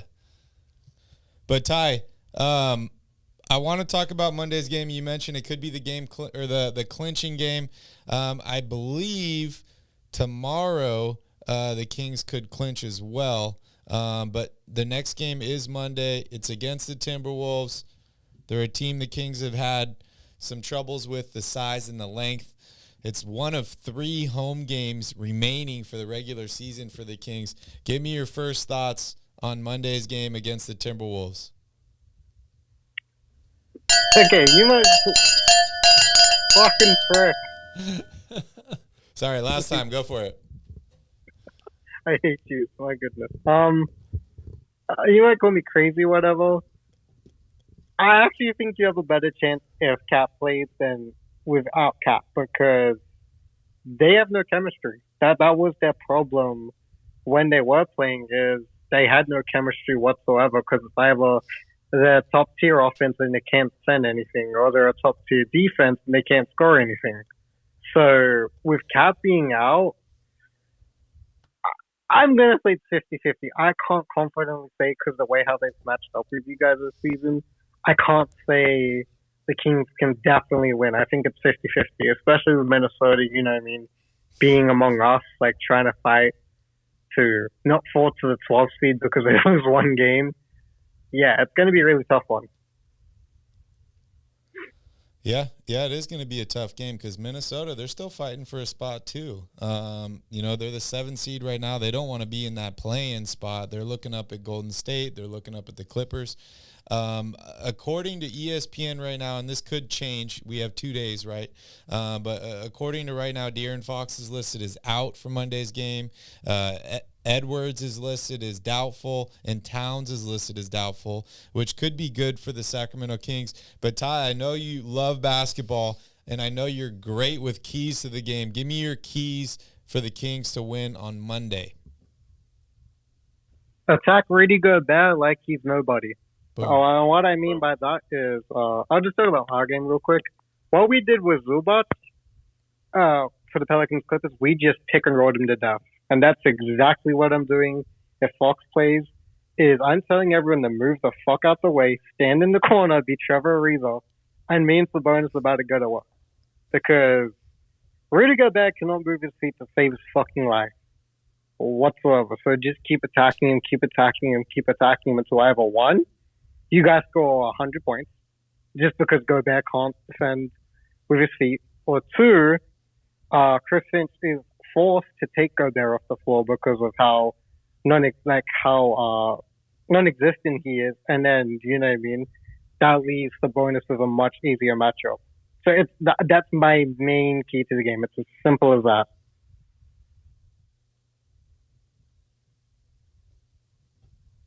I think that's a great move. I don't. The Kings just don't play that way. They're not going to tell everyone to go sit in the corner and run pick and roll with Fox and Sabonis. But my first key to this game is attack Gobert with Sabonis. He does a great job getting into his chest. Like you said, he could get him in foul trouble. The Timberwolves commit a lot of fouls. They give up more free throw attempts per game than any team in the NBA. So I definitely think that Sabonis should be aggressive early and often, trying to get into the chest of Rudy Gobert, neutralize that shot blocking ability, and then look to create from there. If Fox does play, you definitely want to give him opportunity to get downhill though too, and try to score in the paint, because that's one of his greatest talents too. Ty, what are you going to do on Monday to celebrate the Kings clinching the playoffs? Absolutely fucking nothing. Because it's going to happen again, so you're expecting it to happen over and over, so it's not a big deal for you? Is that what you're saying? No, I'm not a Kings fan, so why would I care? Will you root for the Kings in the playoffs if the Pelicans don't make it? He's making me want to hit that cowbell button again. Wait, what was the question, sorry? Will you root for the Kings in the playoffs if the Pelicans don't make it? I'll be rooting. I mean, it's tough because it's like, I think at that point I'm just going to be objective, and it's like, okay, now I can enjoy the playoffs. You know what I mean? Like, that's how it was once we got eliminated to Phoenix. Because I'm going to be honest, I was watching the other series. Outside of the Miami series, I really didn't give a fuck what was happening. I was just so locked in on the Phoenix series that I didn't care. But once we got eliminated, I just enjoyed basketball. So I think that's how it's going to be again. I'm going to just enjoy it. If you guys go far, I'll be happy for y'all. But if you don't, I'm not going to be upset. I feel that. That's fair. I mean, the Kings play beautiful basketball, so if you enjoy watching basketball, you're going to watch a ton of Kings basketball in the playoffs, because when they move the ball, when they're making shots, it is a work of art. But Ty, we're going to wrap up the show here. Appreciate you for joining in via Twitter Spaces. Hopefully we'll see you on Monday. But you got any final words for the royal family out there? Matthew Dellavedova is better than anyone. There you go. That's the hot take of the night. Well, thank you, Ty. Appreciate you. And enjoy whatever the fuck day it is there in Australia. Appreciate it, man. You too. Thanks, Ty. See you, buddy. Shout out to Dennis for joining in here. Good to see you, Dennis. And shout out to PK making an appearance. Is here. He's back. Tito is here. Wow. From his worldwide tour. PK, we missed you. Welcome in. And yes, welcome we have been reading the chat, but we also wanted to give our undivided attention to our Twitter Space guesses. Yeah, and sorry for the loud cowbell. We will we'll tone the cowbell down a little bit. I don't like to tone it down, but I don't want to be making people bleed from their ears either. So, no, that's what the playoffs are for. Yeah, exactly. We'll turn it down for the rest of the regular season. We'll crank that MFer up for the playoffs. But Calvin, let's talk about The next game, this is Monday against the Minnesota clincher. Timberwolves. Maybe. Potentially the clincher for the Kings. Could be the 46th win of the season. 46 wins. This is crazy. Why did I bet on the Kings last year and not this year, Calvin? I don't even know. Don't bet what I bet because I suck at betting. Anyways, Calvin, give me your first thoughts on Monday's game, and then let's dive into your keys. Well, of course, as you already alluded to, the injury report kind of makes this game a little bit cloudy. The Kings haven't played Minnesota with a active or healthy Karl Anthony Towns in quite some time. Whether that happens or not, we'll have to wait and see. But for how different these teams are in terms of size, Minnesota obviously being one of the bigger teams in the league, even at the wing positions, they got a lot of length, and that typically spells problems for Sacramento. They really play very similar styles. Both of them love to get out and run. They're both two of the top teams in the NBA in pace, fast break opportunities, all that stuff. Both teams like to shoot the three a lot. So even though the personnel is very different, they kind of go about the game the same way. Minnesota is a very active defense, which again has caused a lot of problems for Sacramento. Active hands, long wingspans in the passing lane, all that stuff. Hard to score on inside. So it'll be a challenge, especially if they roll out the super big lineup with Karl Anthony Towns in there. You think Fox will be available to play? I would be surprised, to be honest. I think they're, especially because they won tonight and maybe even are going to clinch tomorrow without playing, that gives them just a little bit more cushion. They seem to have the 3 seed pretty much locked. You know, they have such a big lead over 4. I don't know how realistic it would be to catch 1 or 2 in Denver and Memphis. Mm-hmm. So I think they play it pretty cautiously with Fox. Especially with Davion playing so good, too. It's like, why risk it? Man, it feels good. Light the beam. Kings are winning basketball games. Calvin, we heard key 1. Give me the rest of your keys for Monday's game. Well, number 2, we talked about it a lot today with Kevin Huerter. Weak side rebounding. In a game where you play at a bigger team, you know, Sabonis can only do so much inside against those tall trees. It is going to be imperative that the guards and the wings, especially on the weak side, either box out or get in there to try to help out and grab some rebounds. And then number 3 is fast break points. Tough to score against this defense when they're set, especially in the paint. You need to kind of have easy opportunities, and also to play very much the same way that they've played over the last couple of games and not turning the ball over because, as I just mentioned, Minnesota loves to get out and run as well, especially with a guy like Anthony Edwards. You can't give them easy opportunities to fuel the offense like that. So limit the turnovers and try to get some easy scores yourself. Yeah. You think Kings win on Monday? Oh, you know I do. Light the beam. Light the beam. We partying on Monday? We're partying. Drinking some beers on the show on Monday? Drinking some beers. Having fun on Monday? Having lots of fun. I love it. I love it. Talking about what? Playoffs? Don't talk about playoffs. You kidding me? See, that one's not loud enough. The cowbell is too loud. Here, watch. You got to do this. Playoffs? Don't talk about playoffs. Yeah, we're talking about the playoffs. We're talking about the playoffs.